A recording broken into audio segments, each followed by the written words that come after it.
Hello, Friday morning. Can you believe it's Friday? Week now, Christmas be over.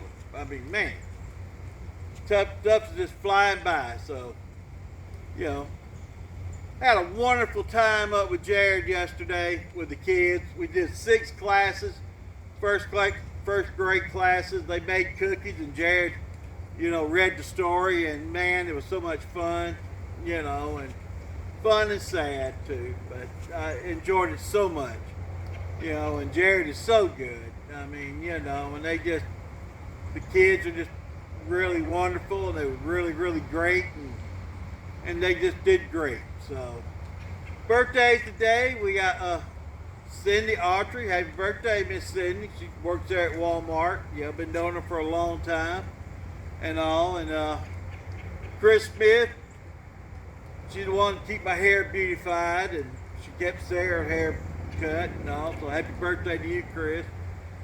And all. So come on out to Alcovy Methodist Church Sunday. We got a nice little singing going on for Christmas.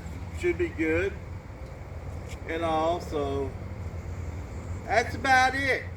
Blow-ups are up. The wind kind of got some blowed over this morning, so I had to work on that. Oh, I guess I'm cooking hamburgers today at Indian Creek, for the staff, for them getting out for Christmas break. And also, have a wonderful day. Be nice, be kind. Help your neighbor, help a friend, help somebody you don't even know. So that would be great. And hey, Miss Lil, so here's your bell ring. Everybody have a great day.